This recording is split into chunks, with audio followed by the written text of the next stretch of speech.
Hi everybody, Gerard OD here with Professor Chris Cushion. We decided to sit down today and give you an update as to where things are at with the scenario-driven training approach. Lots going on. The last time we sat down and did this was 5 years ago, we believe. And we've done an awful lot of work since then, and we've got some new things that we've learned. One of which, Chris, is this idea of the three loops. So you want to talk about that? Yeah, good to revisit some of this stuff again. It's 7 years for me. It feels like forever. But I think one of the important learning for me over this period is kind of understanding, as we've worked with trainers and we tried to implement scenario-based training into more traditional training environments, is this notion of the three loop learning. And essentially the first loop is an acceptance or recognition that the training currently delivered might not be meeting the needs of the learner. It might not be optimal. It isn't essentially evidence-based and based on a lot of tradition and what we've always done. Yep. So that initial recognition is an important first loop. The second loop after that recognition is that scenario-based training as we understand it, so authentic scenario-based training, is a viable and worthwhile alternative to that traditional training piece. So acceptance of the limitations of current training and an acceptance of scenario-based training as the alternative.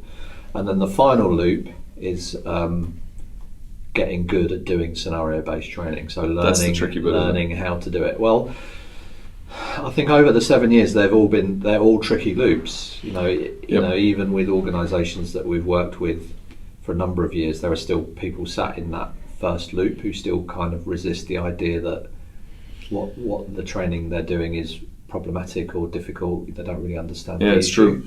Even going back to your first piece of research, I remember there's one piece with the police force in England somewhere. Yes. The trainers were in quite a comfortable space, weren't they? They were getting their feedback from their learners, and the paper, the happy sheets were piling up, and everything seemed to be fine. Yes. Until you made some observations, you started talking with them, and all of a sudden you start to see that it's a little bit of a house of cards, because there's that bubble, I suppose, of everybody's comfortable in what they're doing. It's hard to change, and why should we change if everything's fine? Right? Yeah, I think that there is or has become a mode of training that's widely accepted by the trainer community, and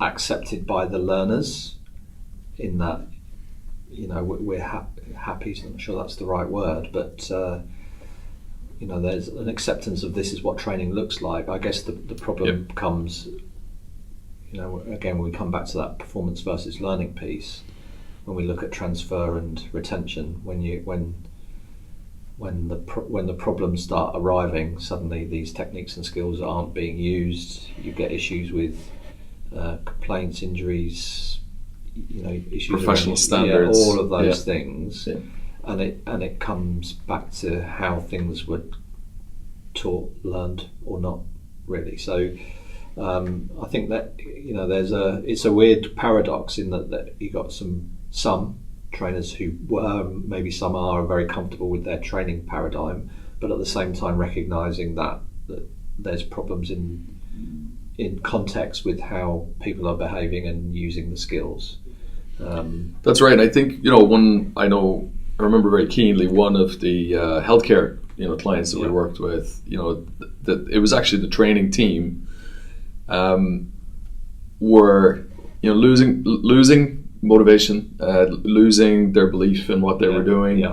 And I think particularly in any environment where there's this recurring refresher training happening, you've got people coming in and they're essentially going through the same motions that they did last year, and maybe it's not being contextualized to the situations they're seeing on their wards and their corridors, that the disconnect between what they need and what's going on in the training room is presented directly to the trainers. And so the trainers feel this disconnect from their learners, and they're disheartened or demotivated by that. Yeah. And I think what we've seen is that using the scenario-based approach, then we give them a new, it's almost like a new lease of life where these trainers are invigorated and they change what they're doing. I think it's, again, everyone does the best with the information they have at the time. So it's, so you've learned to train a particular way, and that at that moment in time it's contemporary and evidence-based, and everyone kind of goes with that, and then you kind of slip into a routine, a very comfortable routine. Us humans like comfortable routine. Mm-hmm. And it's very easy to slip into that. And I think, a very linear checkbox approach where there's just a list of things that you work through with no, you just get used to doing that, and you get into a kind of a groove with it. And in many ways, I talk about that as a de-skilling of the trainer. Yeah. That's a deep. You could drag anybody in off the street just to run through a list. That's with right. People. So my daughter loves to watch. I think we like to watch it together, actually. And I haven't mentioned this to you before. Ramsay's Kitchen Nightmares. Oh yeah, great program. Right. So you watch Gordon Ramsay, and he goes into these restaurants, and he meets these. The team, the whole team. There's a restaurant manager, and there's the waiting staff, and then there's the head chef in the kitchen, and. Often he goes there because it's a kitchen nightmare, right? So it's not working. Yeah. And the food's not being appreciated by the customers, and the restaurant's suffering. But on your point, we meet the chef in the program, and we find out that they've kind of lost their passion, and they're just making food by the numbers, right? And the result there is that the whole enterprise isn't successful. Yeah. And I've been sat watching this on TV over and over again, and just seeing our PMVA trainers, our officer safety trainers, a little bit, some of the more passionate ones that are demotivated, and I just see them reflected in this TV program. I think it's been really fun. Yeah. You definitely get that kind of jaded, passion's gone, going through the motions feel, and that can be conscious or subconscious, right? Yeah, of course. And moving then, but if we talk about the loops. Yes. So the first loop is realizing something's not going right. Yeah. And the next loop then is maybe scenario training. Could be a solution. It could be the solution to that.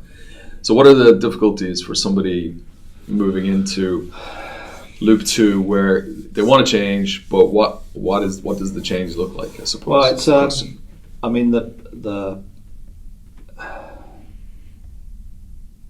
it's a methodology that is probably the most challenging to do, but also the most rewarding in life, right? So things that are most challenging, you get the most reward from, and it really recenters the learner, but it changes the pedagogical emphasis, so it changes the emphasis. So it can be a transition from being quite almost a passive role in the training room, demonstration, feedback, tick. Working to the plan, working to the menu, working through the list. Whereas now, I have to design a scenario. I have to modify it to the level of the learner. I have to think about how I take that list and stir it in a progressive, increasingly complex way.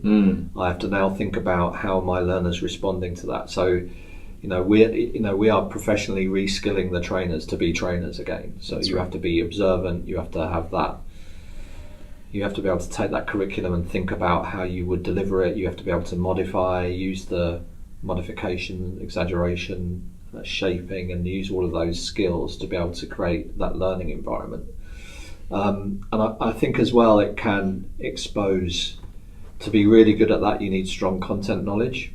That's right. Yep. And I think sometimes, again, not so much the isolated skills, but how things fit together, and how I can make them more difficult or less difficult, and how I can add conditions. So I think it can expose curriculum knowledge or content knowledge a little bit. And that's right. And instructors find that they probably need to, there are areas of their curriculum where there might be gaps or they're not as strong. Yeah. I think one thing I've found going around to visit various instructor teams is that while we have reasonably strong in the market, the sector, if you like, of Yes. PMVA training or officer safety training and conflict management and so on. We have pretty good provision of trainer level training in content for how to hold somebody. Yeah. Some older but very standardized ways of breaking away from somebody if in a personal safety scenario. Yeah. And then you have some conflict management out there. But personally, what I've seen is in many of the teams, because they're low on resources, they're low on contact time with their learners, often they've had to look at one domain, such as the holds, and just focus on that. Yeah. And actually, along a trainer's career, let's say, they don't get a chance to upskill on conflict management or crisis interventions with people with mental health problems. Right. Or anything like that. So when we start doing scenarios, it starts to reveal where maybe they haven't had time or an opportunity to develop skills. And it also shows some of how those things connect together. That's right. So again, linear sequence training produces linear sequenced outputs, whereas real life is not linear and sequenced. So so the conflict management piece and the physical intervention could be happening at the same time. Mm-hmm. And how do you transition from one to the other? How do you move through your Kaplan and Wheeler and adjust your verbal communication and your physical stuff to meet what's happening with the service user or subject? And that's difficult to do, and that's an important skill for the trainer to be able to be the conductor or the orchestrator of that when they're recreating the training environment. And I think as people transition, you end up, through lack of experience and perhaps a lack of confidence, they end up essentially either putting something on and standing and watching it, so not manipulating anything, and it just runs away with them, or endlessly stopping, so that you never actually work through radio call to resolution. You just endlessly stopping, and it ends up a little bit like breakout training with occasionally scenarios in it, or it's just a scenario that just runs. It's like a runaway train, really. So so the instructor or the coach is still in control. We've just changed what that means and what that looks like. So again, I think a misunderstanding is I just put something on, stand back and watch it. Well, no. We're not abdicating. We're still responsible for the learner, and we're still the orchestrator of that learning. Yes. But we have a skill set now that we have to manipulate and really align that to what's happening in front of us. Again, which is something that the industry has coached out of people over the last 10 or so years. It seems that way, for sure. Yeah.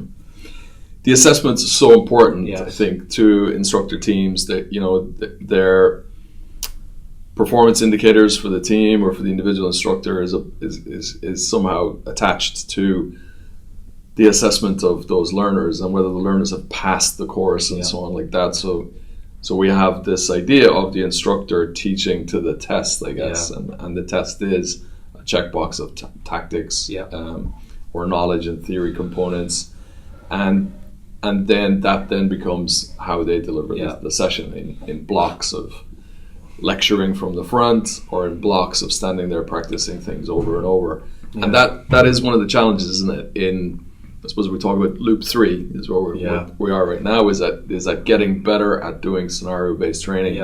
Takes a long time. You were talking about some research that's a colleague of mine out in available. Australia who does work in this space, looks at scenario-based training in a variety of contexts, basically followed some coaches and trainers as they transition through from a more traditional linear approach into a more scenario context-driven, task-driven environment. And basically with practice and with feedback. So practice and feedback are important even for us as trainers. We need to practice and get feedback on our delivery, as we would expect with our learners.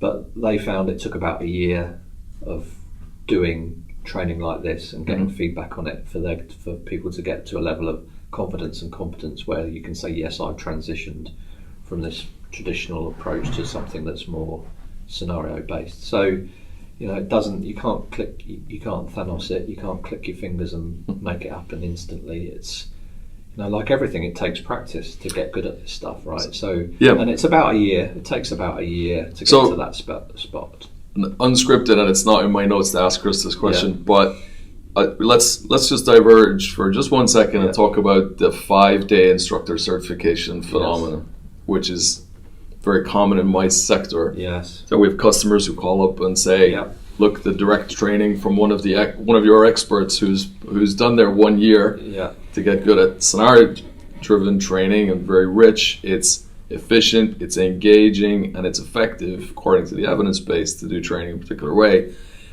That's expensive, Gerard. So what we're talking about doing is developing. I'm saying developing, but what they want to do is certify a trainer internally to deliver a training course. And I'm aware through working with you of all of the work that goes into developing a really good trainer. Yeah.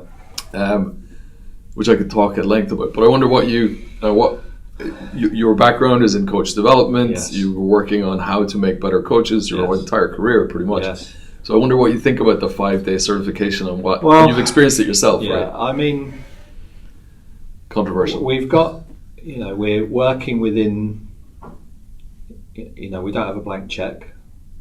And ideally, if I were doing that, would I structure it like that? No, because it's the epitome of block practice, right? It's not random and variable, you just do a block of practice.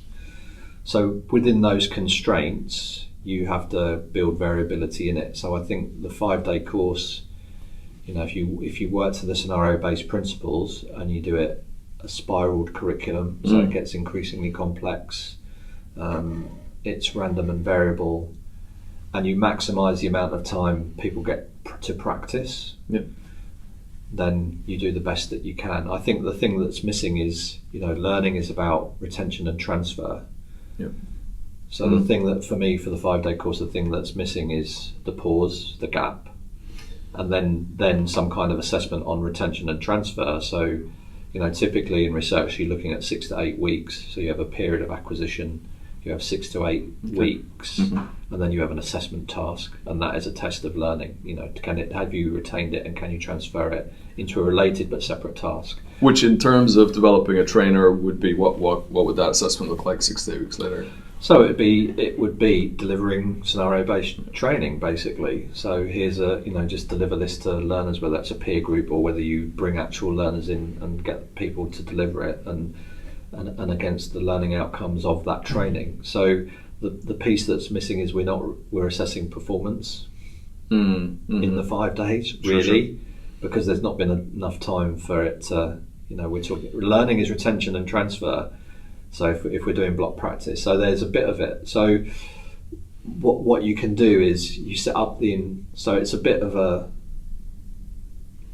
we're putting our faith in it a little bit, aren't we? So we're saying that if we've set up an environment that we think is conducive to learning, but because we don't see the trainer again, it's a leap of faith a little bit. So we're doing our best to create the conditions for learning, and we're kind of, without that assessment down the track, we're kind of hoping. And I suppose, the halfway house here may be the idea of doing trainer CPD, which of course, I think the traditional model is to get the trainer to go back and do the 5-day course again, or to do like a 1-day refresher every year. But that has to have a component of the learning environment, the effectiveness of achieving the learning outcomes, and all of that. So, I mean, if it were me, if I ruled the world, then little and often would be the way to do it. Right. Yeah. And you layer it, and you do. So there's a little bit of time for stuff, and then you revisit it and you spread it over time. But that, that's not realistic in the world that we live in, particularly, when, it's so normal to have stuff put into blocks and get it all done and out of the way. That's another set of loops, really. We can paint the structure all different colours, but it's still the same structure. Yeah. And that's an issue. I think there's a wider cultural issue around how we train trainers, but so we do the best we can within the circumstance. We play the cards we've been dealt basically as best we can.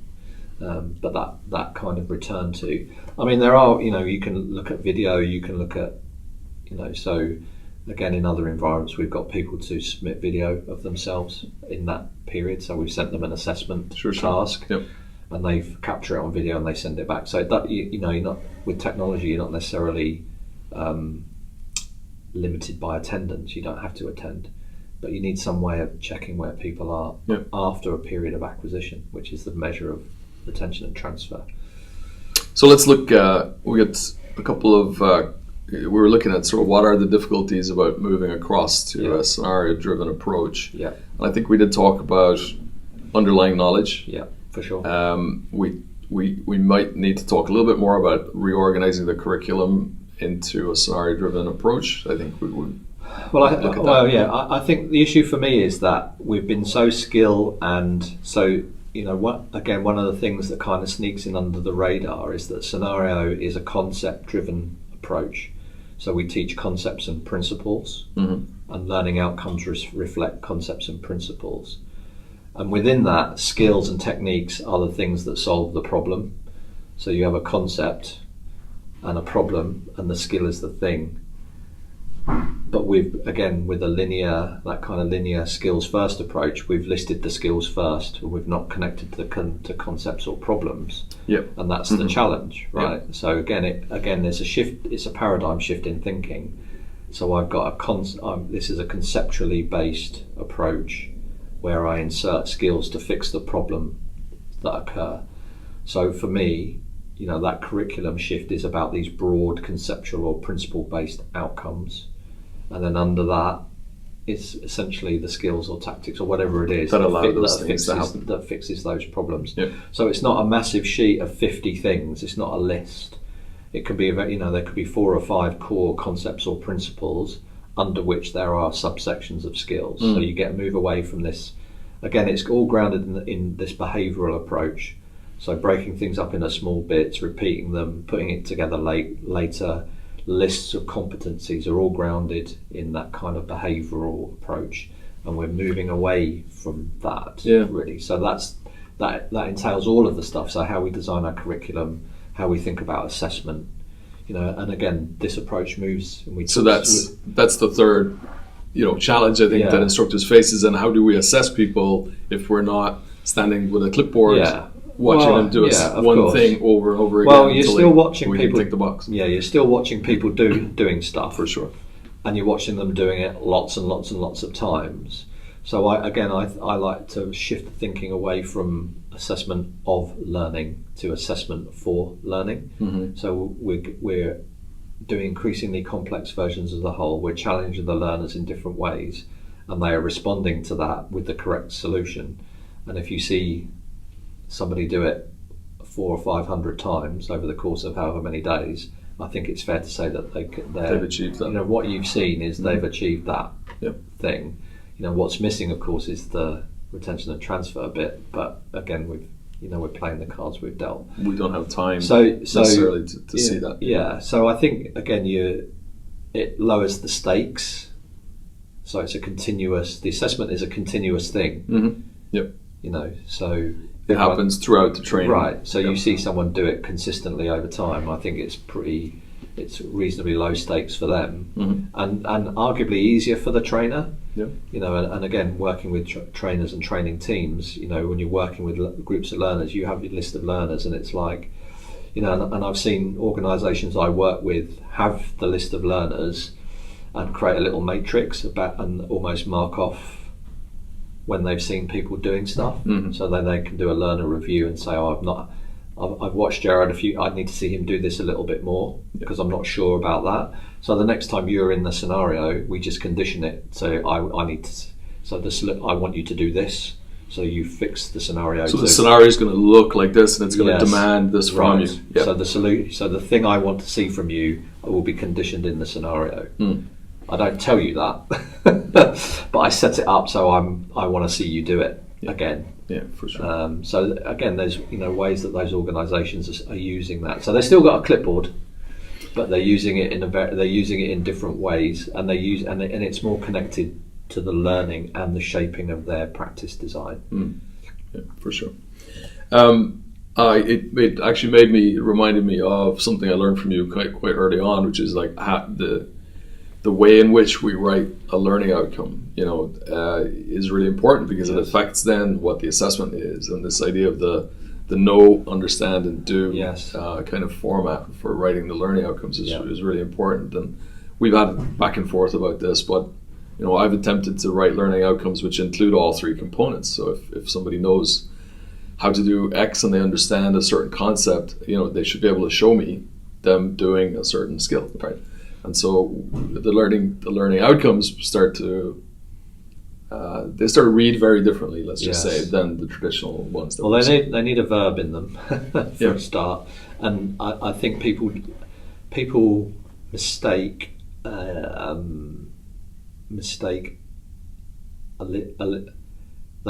list of skills or techniques as learning outcomes. Well, they're not learning outcomes. Yes. As I would understand them. Mm-hmm. Yeah, we talked about this the other day. It's more like content criteria. Well, we always, when you're designing practice, you always start with, when this person's finished this practice, this course, this period of training, what will they look like? What will they know? What will they understand? What will they be able to do? And that's my outcomes. Sure. And then now, what do I need to give them for them to be able to demonstrate that they can do these things? Yes. And that's my curriculum. Yes. And now, how do I organise that curriculum for that to work within a scenario-based space? So very often we start with content. They need to be able to do this, and they need to be able to do that, and it's like, well, why do they need to be able to do that? Yes. And I think as well, you look across sectors and you see these massive manuals and lists of techniques, like hundreds and hundreds of techniques and skills. That's, for me, it's evident that's not outcome-based learning. You just think, that'd be useful or helpful to know. It's my pet thing, they need to know. But why do they need? What outcome does that help us with? Yeah. So when people are thinking about curriculum, and transferring from that traditional piece to a more scenario-based piece, the thing for me would be, well, let's start slimming down those lists and let's really connect those to outcomes. How does this help me meet this outcome? And it might be we go from 15 things to 3 things, which again helps us with our 5 days, right? So suddenly now we're covering fewer things and we get more reps at them, which gives us a better chance of being good at the stuff that we're delivering. In the real world, in and context, not just in the training room. In context. Maybe the word learning outcome is where people get hung up on that, because the learning outcome is what happens after they leave your training room, I guess, not... Well, it's about the end in mind, isn't it? It's always about the end in mind. What does this person look like at the end? If they walk out of my training room, they walk out of this period of training, what are they going to be able to do? Yeah. What will they know and understand, and how will those things fit together, and how are they going to operate in the world, and start there and work backwards? Whereas we've tended to just start with skills and techniques and then kind of almost abdicated the rest to the learner. So, I'm going to give you a list of things, you need to figure out how it fixes your problems. And I think, if we could, again, digress for just 1 second, that's that historical martial arts model where, if you like, control and restraint sort of emerged from this group of experts somewhere who had arcane skills and maybe old school, ancient, traditional martial arts, and it was kind of, well, those guys are pretty good at looking after themselves in a jail setting or prison setting or something like that. And so if we all learn those skills, we'll get better at the real world stuff. So it's like this, show us your curriculum, and then we'll work on the curriculum and we'll get better at the real world outcomes. Whereas I think you're suggesting we flip that over, and it starts with what is the desired real world outcome, and we bring it back and find the tactics. And in the middle, find the practice activities that help us to do that. And I think as well, it helps with the modification piece. So if we think about an outcome, so this person, we've got a particular outcome in this situation. What's going to be useful here? This thing. Well, if that doesn't work, this thing, great. Now, when I'm teaching that, how do I make that more difficult? How do I make it easier? So I can start thinking about that complexity. So these things are interrelated. So very often we look at assessment outcomes and curriculum as 3 distinct things. Well, they're not. It's all interrelated and connect together, and it's really helpful again, transitioning from that more traditional approach into one that's scenario based, to think holistically like that. And it really focuses the mind about, well, actually I suddenly don't need all of these things because I've got some core things that fix this problem. I know how to make it easier or make it harder. You know, why do I need these 20 other things or 15 other things or however many other things? I just don't need them. And again, increasingly organisations are looking at reviewing what people actually do and use in the increasing use of body worn cameras in reveals situations, and it's like, well, sure. that looks nothing like what we did in the training. So this person is dealing with this problem in this way and bears no resemblance to our list of skills, techniques or curriculum. So again, for me, that's, I've got red flags flying up all over the place when that happens. So, I'm equipping this person to deal with this, and clearly what I'm giving them currently isn't working because they're doing that instead. So it's something we've said for a long time, is that when you start doing scenario-based training, you take a scenario-driven approach, you start it starts to influence what your curriculum looks like ultimately. Which is why when we go and do our CPD training, or trainer development, weeks, we actually don't talk about tactics at all, do we? No, I think when you and I first started working together, I think you were quite shocked actually. So I don't want to talk about what. I want to be technique, system, whatever you want to call it, agnostic. I don't care what you use. I'm here to talk about how we create that learning environment. But what scenario-based training does is it exposes the strengths or limitations of the curriculum. So the scenario creates this problem. At the moment, you've got this solution for it. That's a brilliant solution that works, and we can see on body worn that people are using it, so we're getting ticks all over the place. Whereas I've got this problem currently, your solution for it is this. Looking at reviewing incident reports, watching people do it, there's not an alignment. There's a disconnect here. So again, it's not being, it's almost pressure. So using curriculum design and training to pressure test your curriculum in many ways, isn't it? What's going to work and what not. So it's a holistic way of thinking about things. Very interesting. So it prompts me to jump to another topic, which is, when we're doing scenario-based training, we're going to have a variety of engagement levels in the room. We're going to have a variety of ability levels in the room. So we talked just a moment ago about how can I make this harder, how can I make this easier.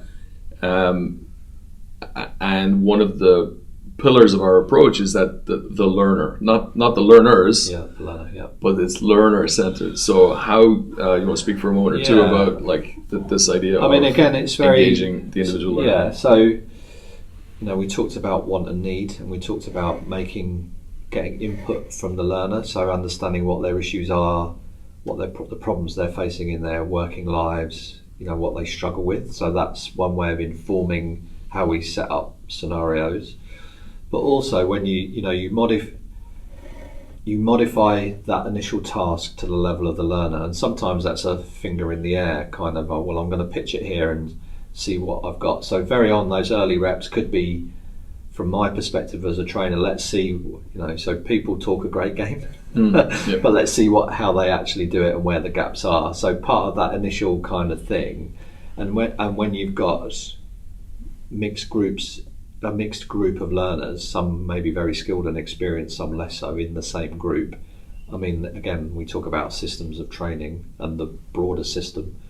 That's a problem that's systemic, isn't it? Where you're getting mixed ability groups all in the same space. Now again, if I could click my fingers, I would change that. But again, we're playing the cards we've dealt, right? So that's right. So we think about, there's a thing called challenge point framework, and it's a really interesting piece, and it's a bit like the Goldilocks. Not too difficult and not too easy. You're looking for that spot where people are engaged. So if you make the task too easy, they will stop doing it or lose interest. If you make it too challenging or too difficult, they'll lose interest. So those initial reps for me are about assessing the learners, and I think it's relatively straightforward to then say, particularly if, as you progress reps, you can start adjusting up or down. So everyone's still doing the same task. They're doing it at the same level, but you're asking slightly different challenges each time. So you could condition the learner to say, right, well, I notice you do that, so next time I only want you to do this response and see how that goes. Or the service user or subject, you could say, well, when they do this time, just react in this way. So you can push people, again, using the manipulation. You can start individualizing. I mean, it's never going to be 100% individualized for each learner, but you can start manipulating the challenge that you give them according to where they're at. You can start saying, okay, let's take the pressure off this person by taking this out and giving us a simpler solution. Or this person's just flown through that. It's obviously too easy. So let's keep them engaged by making it harder. So the thing about challenge point is it's a curve, and as you progress through repetitions, the point will move. Yes. So you have to keep the challenge going, otherwise you don't do it. So again, it's very interesting to, particularly when we do breakout practices. So you've decided that there's an area. So that I'm watching the group, and there may be 2 or 3 people who are struggling with this, and 6 or 8 people who aren't. So the 6 or 8 can carry on with the scenario. The 2 or 3 get the breakout. So I think there's again, as we're evolving this, there's a tendency to give everyone the breakout, if they don't need it. And the problem there is the challenge points. Why am I practicing this? So again, this understanding of why I'm doing it isn't there.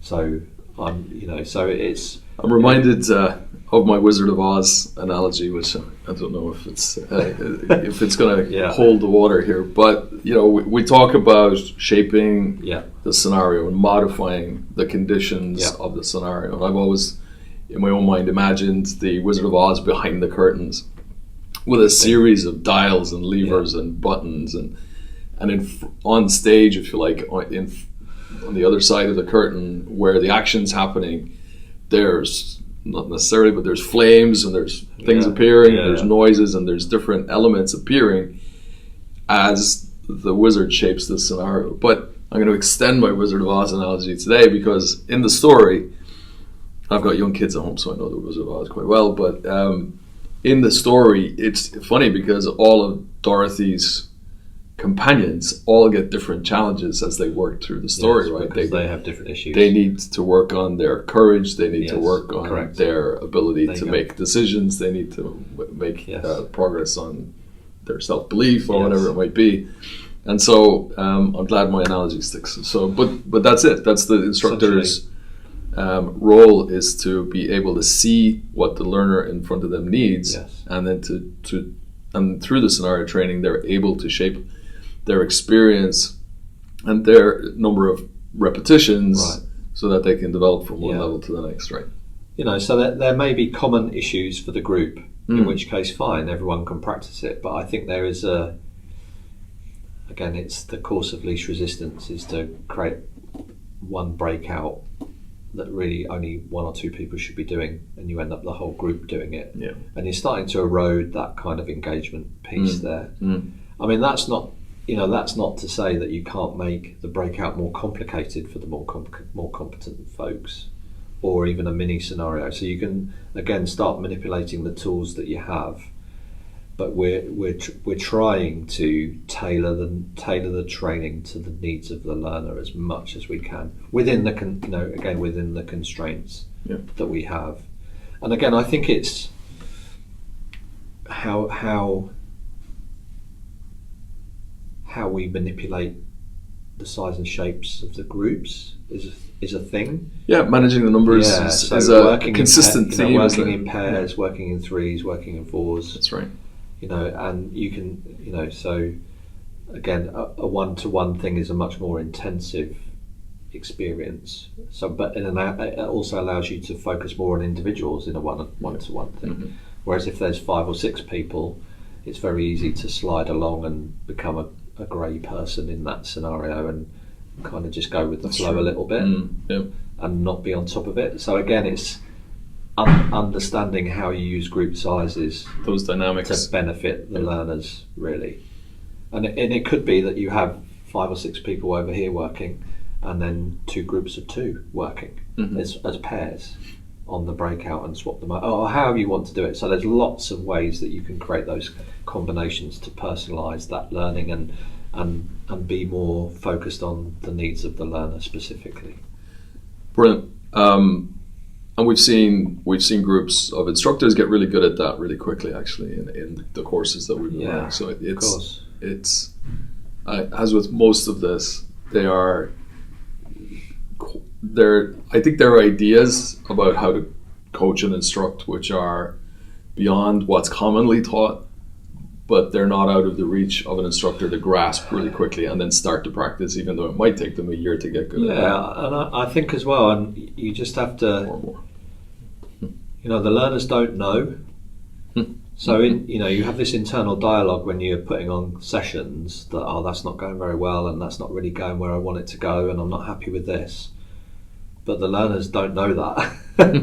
They're just doing the thing that you set up for them, right? So I think we can get lost with our internal dialogue a little bit, and just let it roll, just go with it, and not be concerned, really. If people are because the scenarios carry the water, and if you set up the scenario well, there's meaningful stuff happening within the reps. For sure. And right? Often, so you don't have to panic about these other things. You can just, when in doubt, get some reps in, and even then, you can't. Okay, let's take a moment. Let's reassess what's happening, and I think, and then move from there. When we've set up scenarios, often there are surprising nuggets that appear from different kinds of scenario that are implicit in whatever the narrative is of the scenario. Sure. So we've set it up like this, the character is going to do this, there are, let's see, 2 staff going to come and deal with this, and all of a sudden a problem pops out. So, and I'm speaking directly to your point, which is there's lots of good things happening in a scenario before we get to the maybe the explicit learning outcome that you're aiming for. Yeah. So that's really good. And you can start manipulating that and conditioning. I think, a part of this transition, my late father was a massive biker. He loved motorbikes, and I loved motorbikes, and then fell out of love with motorbikes. And he used to talk about there's people who ride motorbikes and there's people who hang on to them, and that never really made much sense to me particularly. But when he passed, I'm clearing out his stuff. I'm opening the garage door, and there's this amazing motorbike sat there, and I'm thinking I'm selling it, right? So I'll think about, but just for old time's sake, I'll take it for a blast. So I get on the bike, get on the kit on, and get on the bike. And where he used to live, they'd opened a bypass, so I've turned onto the bypass and let it rip, and scared myself. Massively scared myself. Got home, and the penny dropped to me in the difference between riding the bike and hanging on to it. So I think that analogy works in scenario-based training. Are you riding the scenario? Are you in charge of what's going on, or are you hanging on to it? Yeah. So as the instructor. Yeah, as the instructor, right? So you need to be riding the scenario here. You need to be on it and in control of what's happening, for sure, albeit at the side. Or again, that kind of early experiences, people are hanging on to this scenario. It's just running away from them, and they're not really in control of what's happening. And I think that is the development that you're talking about over that period of 12, 18 months to 2 years to really get into this, is that you're getting a firmer grip on the scenario and what's happening at each moment. Yeah. So what's happening next? I think that's one of my final questions here. What's happening next? Where are we going? And we've had some interesting discussions about research. Now, let's start here. Everything that we've developed so far and the courses that we've delivered are all based on an evidence base that goes back quite some way. Yeah. And almost each principle or idea, concept that guides us to develop trainers into a scenario-driven approach has some base piece of evidence or piece of research about learning environments and practice types and so on. Yeah. And what we've done is sort of collected all those together in a way that a conflict management or physical intervention trainer can use. But where we're headed is an evaluation study. Yeah, so I think the important distinction here is everything is evidence informed. Okay. So I'm very careful about how I speak about things around learning, about practice design, and all of these topics. It's all informed by evidence, and the distinction is, have you done this training with this group of training in this context? No, I haven't. So there's not an evidence base for it, but everything is evidence informed. So we can look across, in some cases, a century's worth of research. Yeah. There's some of these things are 100 years old, and say, okay, there are some principles and concepts here that informs what we've constructed here. So we're evidence informed. So that's specifically the learning versus performance. Yeah, pieces learning, performance, random and variable practice. Yeah. All of that stuff is many decades of research. Many decades of research, and it's the evidence. So SENA and scenario-based training is evidence informed. Okay. The next stage, of course, is to be evidence-based, and that's looking at transitions of trainers over time, looking at how it changes their practice, but also how it impacts their learners or service users. So, what are the KPIs you're looking? What are you looking for? Yeah. Safer environments, fewer complaints, less injuries, all of those things. So, for me, the next step is to do in context research and really look at the evaluation impacts of the training to build an evidence base, a contextually specific evidence base for this thing. And to do that, you need trainers and you need people who want to do that, and you need funding. In essence, so we've got so funding, yes. And a willing participant group. So that would be maybe a training team in an NHS trust, for example, or another healthcare body, a healthcare service, who are willing to, or even a police service, maybe. I'm not sure. Obviously, we've had some interest from international sort of organizations and so on like that. But eventually, these teams will put their hands up and we'll be able to do an actual evaluation study and create that. And of course, we should say, I think, over the years I've known you've repeated time and again that the amount of research into prevention and management of violence, aggression, and restraint interventions, physical interventions, and so on, or officer safety training, and conflict management in a law enforcement or security, the research that's out there is thin, very thin, and perhaps not so strong. Right? Can we say well, those two things? I think there is a very weak evidence base, and a lot of one of the difficulties I have with the research, particularly in the healthcare space, is the assumption it makes about training. So it assesses. That was going to be my next question. So it assesses the impact of training. So does breakaway work? And there's reviews, there's literature reviews, there's meta-analysis on different staff in this space, in mental health and in different healthcare settings. But the presumption is that the training was good and worked. Well, the presumption is that the training is gold standard, right? That it's 100% effective in meeting the learning outcomes. So at the end of these courses, these people are expert practitioners and have learned everything and are really good at this stuff. And now let's assess the impact of that with their service users. But I think that's fundamentally flawed. The training is fundamentally flawed. So I think it's important that we look at, be more secure in our knowledge of what the outcomes are with our learners, and then assess the impact of that over time.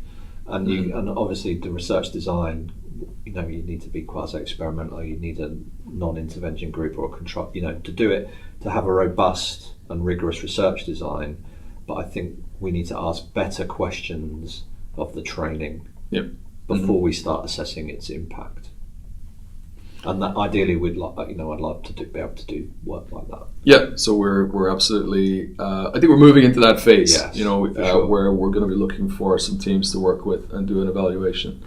And meanwhile, we are continuing to provide instructor CPD sessions. We've got one coming up this September, and that's almost full. We've got a couple of places left on that.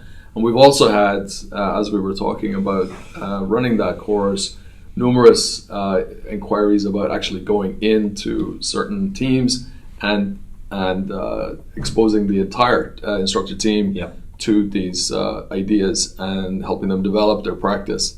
And maybe that's where these evaluation studies will come from. But we're doing both of those things, and in the meantime, moving things on, aren't we? Every time we talk, there are some new areas of discovery and areas of practice. Certainly, me with my team, we're trying lots of different things, which are working, I think, for our learners, and it's proven by the popularity of the training courses we're running. So it's working for us, as expected, and we're moving things forward. So, if there's any last thoughts. Brilliant. All right, it's been great to talk with you again today, and we'll see you the next time, in maybe 5 years' time, when we sit down after another busy run of doing this. We'll sit down and see where we're at. That's right. Thank you.